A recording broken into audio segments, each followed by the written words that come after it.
Chapter 9. Return to the Great Valley. The next day, the little pack pressed on, spotting the rock that looked like a long neck. Through the mountains that burned, they walked carefully, not wanting to fall into the pools of lava or tar pits that surrounded the area. Traveling through the night, they reached the wall of the Great Valley, the four gazing up to its mighty peaks. "Right, follow me. I know a way to get in." Following Chomper, he stepped by what was once an opening, before it had been blocked off. Recognizing the place, Screech crossed his arms. "You better not expect us to move those rocks." "Nope, wouldn't imagine it." Chomper took a deep breath, raising his arm and focusing on the boulders at hand. There was a clattering sound. Then the great rocks slowly moved, being lifted and allowing them to enter the opening. Walking in the cave, Chomper made sure all were in before resetting them down, keeping other Sharptooth out. "Right, now let's go." Pausing, Chomper looked at the pair. "Before we go any further, I need you two to promise me not to eat anyone." "Not even the sick ones?" "No, Screech. No one is to be killed." "Fine." Screech groaned till Thud nudged him. They gave a nod. We promise not to kill anyone." With a satisfied nod, they went on. "Geez, Ruby, do you think your folks will be surprised to see us?" "Well, maybe, but the best surprises are always surprises." Taking a few steps, they disappeared around a bend. Farther down the corridor, in the secret caverns, Ruby's parents were having a nice meal. Munching on their pile of greens, Ruby's father looked down the dark passage. "What's wrong, Rodney?" "Nothing, Trudy. Just that I thought I heard voices." "Must be your interminable age again, dear." "Perhaps." Rodney went back to eating till a shadow fell over them, pausing and seeing it belonged to a Sharptooth. Gasping and turning, he saw mighty Sharptooth cast in shadow, fainting on the cave floor. "Mr. Fast Runner!" called a familiar voice, the Sharptooth coming closer. Trudy held Rodney's hand, while Ruby patted his head. "Dad!" Chomper tapped his claws with worry, Screech and Thud only shaking their heads. "I'm sorry for scaring him. Will he be okay?" "He'll be fine, Chomper dear. It's good to see you." "My, look at how big you are. Ruby, you seem well too." "Well, I am well, Mother," Ruby said, receiving a nuzzle from Trudy. "Sorry to frighten Father so." "Oh, you know your father, quite the dramatic one. He'll be okay, right?" "If he's not okay, we'll be more than happy to take care of the body," Screech put in. "Don't you worry, Chomper. He'll be fine." "Well, I'll let the others know we're here." Ruby rose and made her way out. "Be careful, Ruby." Chomper watched with concern, yet knew it'd be best to stay hidden within the caverns. Leaving her parents with Chomper and the Fastbiters, Ruby walked to find the gang. She found Littlefoot and Sarah, the pair, walking along. "Hello, my friends, hello." Ruby went and hugged them both, standing back. "Ruby!" they exclaimed, surprised and happy to see her. Littlefoot glanced around, assuming she was alone. "Wow, you traveled all this way by yourself?" "I'm not here alone. Alone I am not, for Chomper is here too." "How? All the openings to the mysterious beyond were sealed up." Littlefoot and I made sure of that. "I'll tell you later. For now, let's get going. Let's get the gang." It wasn't too hard to locate the others. Ducky and Petrie were by a pond, Spike and Tippy lounging among the hills. They left for the secret caverns, all glad to hear of Chomper's return. Out from the shadow and into the light, Chomper emerged for all to see. Eyes moist at the sight of his friends, being in the Great Valley once again, feeling like a child. Though there was a big difference, for they were all grown up. Littlefoot was as tall as Brawn, and Sarah's horns had grown in the way Mr. Threehorns did. Ducky grew into a fine adult swimmer, Petrie similar to Toronto, though he didn't stand tall, but rather timidly. Spike and Tippy were large, their spikes along their back came in fully. Chomper! They called, all overjoyed to see Chomper, going to hug or nuzzle him. We are so happy to see you. We are. Petrie nodded, wiping his eyes. Yeah, me miss you so much. I've missed you all too. Glad to see you're in one piece, Chomper. After all, no one can be as strong as a three-horn. Sarah, you haven't changed too much, Chomper replied, finding it weird to look down on her. Guess you no call him little hatchling, Petrie put in, perching on Chomper's back. You so big, Chomper, very tall. It seemed like the last time we met, we didn't get a chance to catch up. Nope. Boy, it's good to see you. Yep. You sure are a sight for sore eyes, buddy. Littlefoot towered above all, his long neck bending, allowing his head to nuzzle Chomper. Look at how mature you are, Chomper. Far from the egg we rescued and hatched. You were so small back then. Easy, Dad. Don't cry, Sarah teased, nudging Chomper. Still got those little arms, though. Some things never change. Spike licked Chomper's side, Tippy giving a welcoming nod. Chomper glanced from one to the other, speaking on. Nice to see you too, Spike. Hope you keep using your sniffer. Don't worry, he does, Tippy said for his mate. Spike owes it all to you, and hopes to one day be as talented as you are at tracking. Enough with the chit-chat. Why are you really here? To visit, Sarah, and catch up with all of you. We won't stay for too long, for Chomper will need food after a bit, Ruby said, looking back to see a set of fast-biters exit the darkness. It's Screech and Thud! Cried Littlefoot, backing up. Oh no, they tried to kill us! Petrie threw himself into Ducky, who quickly hid behind Sarah, who of course glared the pair down and stood her ground, pawing the earth with her front foot. Let me at them! Before Sarah could charge, Chomper stood in her path, and Sarah had to slam on the brakes to avoid stabbing him. With a huff, she looked behind him. Chomper, move or be removed! They're with me now, Chomper said, protecting the pair, who didn't attack, remaining where they were. Why would Screech and Thud be with you? Last I checked, they didn't like you, made fun of you. They did. They're with me because I killed Redclaw. There was a pause, all gasping in surprise, till Sarah started laughing. Ha! You're full of it, Chomper. There's no way you beat the biggest and strongest Sharptooth.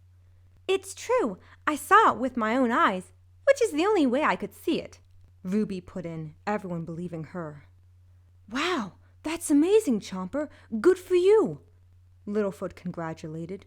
Though I don't think they should be seen too far from the caverns.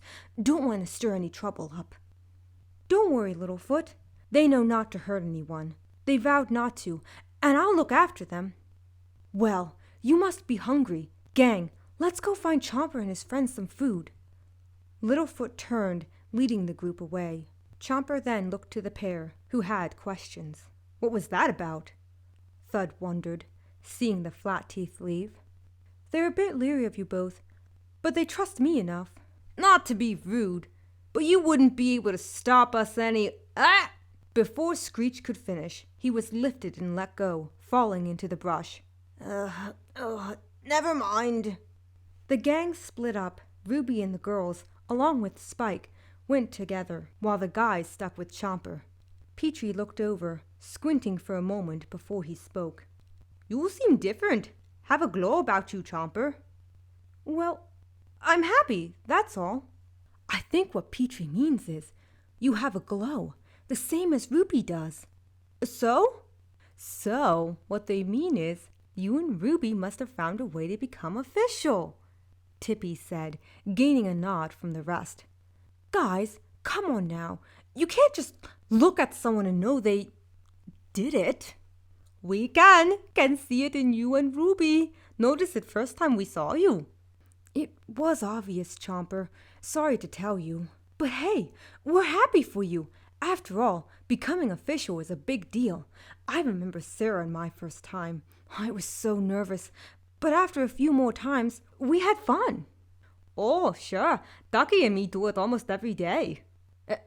every day? Wow, Petrie, I didn't know you and Ducky were so active, Tippy said, taken aback by the blunt statement, Petrie showing no shame in it. Yup. All laughed, Chomper calming down and realizing he was among friends, the same friends who'd never judged him, never disliked him for being a Sharptooth or for loving a fast runner. Meanwhile, the girls were gathering food for the 3 meat-eaters, Sarah and Ducky sharing a knowing smile. Sarah lifted a split and hollowed log, Ducky, Ruby, and Spike digging some ground crawlers up and tossing them into a great leaf. So, how was it?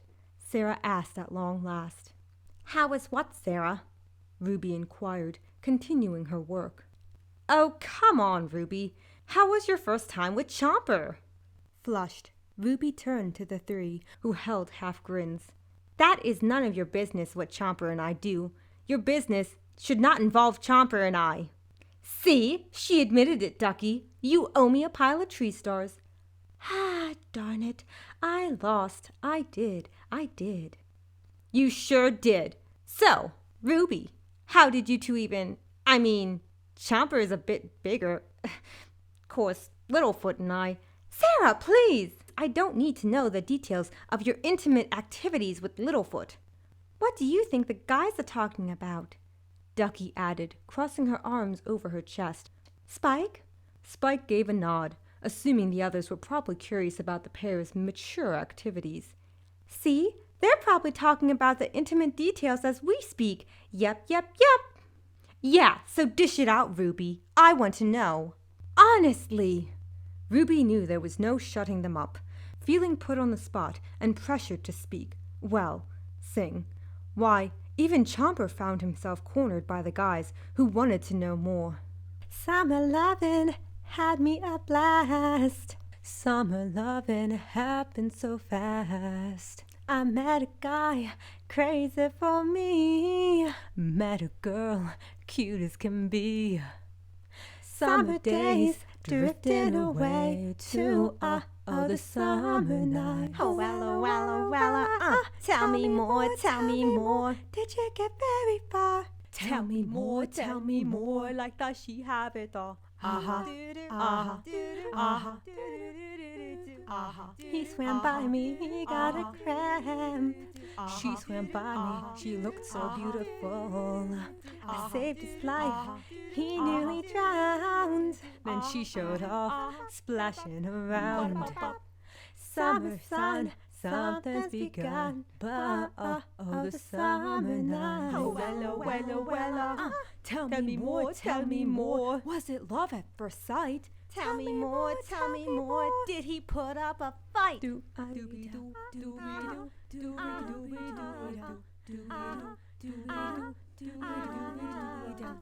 I built a nest for more than sleeping. We went strolling and held hands. We made out under the stars. We stayed up very late. Summer fling don't mean a thing, but the summer nights. Tell me more, but you know how to brag. Tell me more, 'cause he sounds like a drag. Shoot-a-bop-bop,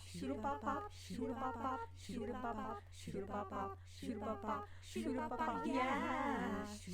She got friendly, holding my hand. He got friendly, down in the sand.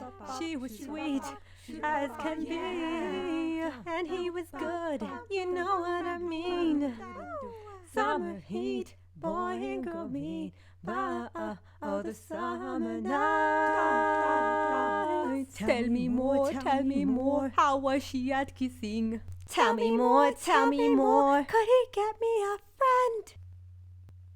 The island burned down, that's where it ends. I still love him till the end. Then we made our true love vow. Wonder what he's doing now. Summer dreams ripped at the seems, but oh, the summer night. Tell me more.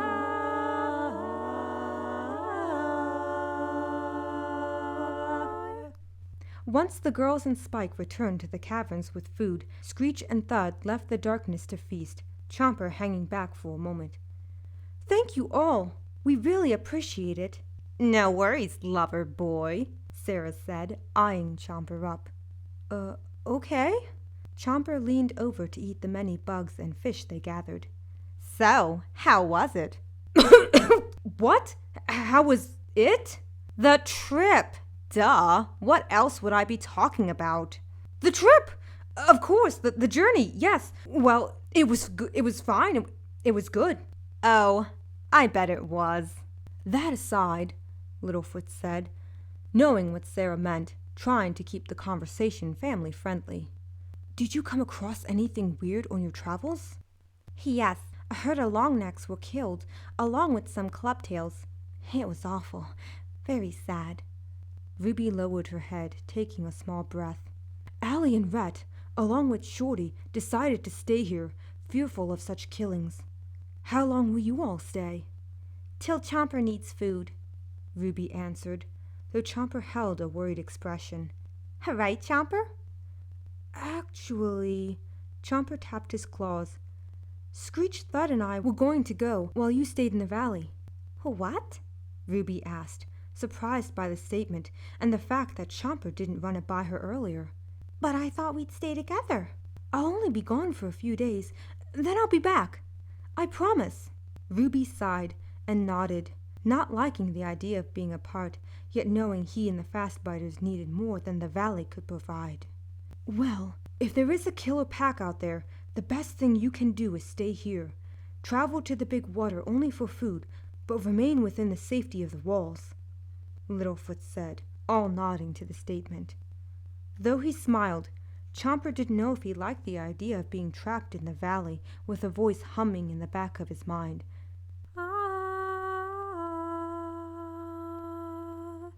Hiding from the Challenger who burned down his home. None of it sat well with him. What if they came to the valley and threatened his friends, the innocent members who did nothing to deserve such danger? What bothered him more was seeing how happy Ruby was, the way her eyes sparkled, how she smiled. It made his heart sink. He was torn. Should he stay or slip away to follow the voice?